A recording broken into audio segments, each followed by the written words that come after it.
Okay, right. We're back again. We had to move our spot because once again the internet connection was very bad inside.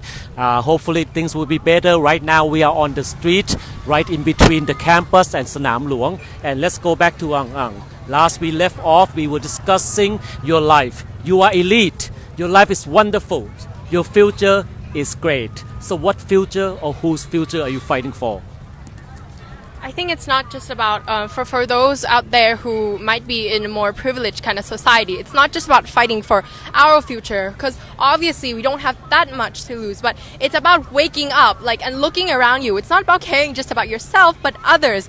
It's about knowing that your choices in the future, because of course, many of my friends have parents that are very wealthy, that own large corporations, that influence Thailand's economy, Thailand's GDP. And if we open our eyes and start to give a crap about these things, it's not just our future, but it's the future of everyone else, of the working class, of the lower income classes. And it's very important to know that no matter how privileged you are, how elite you are, you have the power to change that. And we have to burst out this bubble of privilege, of not giving a crap, of thinking that, this doesn't affect us, because although it may not affect you directly, it affects the lives of so many more people. It affects lives of 1,000, 10,000 of other Thais who are in the working class or low income class. And just you coming out to speak about it, or voting in the next 10 years when you're 18 can impact so much, have much more impact than you think. Okay, now repeat once again. I am your parents' generation. I am old enough to be your father, and I can tell you right now, the people from my generation is all about making money. It's all about the career success. That's your measurement in life. And a lot of my friends, they are captains of industries, and managing directors, CEOs, vice presidents, so on and so forth. Some of them do care about what's going on. Many of them do support the pro-democracy protest, but almost all of them would say the same thing. They don't want to step out. They don't want to step up because they have so much at stake. They have families, they have million or billion baht business to run, they have employees, they have wife, they have children, they have this and that. They have root in this society. So what can they do? What can they do in order to step out of that shell and be a part of change? I think a lot of people, and I have seen, I agree that a lot of people who are, although may have are in the privileged class, they do care. A lot of my friends say that they care about what is happening in Thailand, but they're afraid to speak out. They're in the silence, I think. But what I'm saying is that if there is fear, then there is no true democracy. If you're here to say that, I think there is already democracy in Thailand, but I want a bit more freedom of speech and things like that. But then if you're still afraid to speak out, then there will never be a day that we can have true democracy. And it's the fear itself.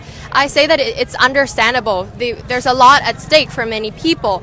But in the end, I wanted to think at it as it's not just about you, it's about other people, and it's very important that you have to, again, give a shit about what's happening around in Thailand. If you care about it but you're afraid, then there's no point. You have to speak up about it. Use the privilege you have, the power you have, the wealth you have to do something about this, because if everyone is afraid, if everyone in the privileged class is afraid, then nothing can happen. I think I have seen an interview in Thai and says คนที่มีต้นทุนมันสำคัญมากที่จะให้คนที่มีต้นทุนทางสังคมออกมาพูดเรื่องนี้เพราะว่าเขาเป็นกลุ่มที่จะสามารถสร้างความเปลี่ยนแปลงได้ meaning that it's very important to have people with privilege, people with power to speak about it, because they are the ones who can actually create change, influence, have the largest influence. But if everyone is thinking what I have at stake, then it's never going to work. But on the contrary, everyone there's a risk for anything. If they are willing to take that risk, then I think change would be able to happen.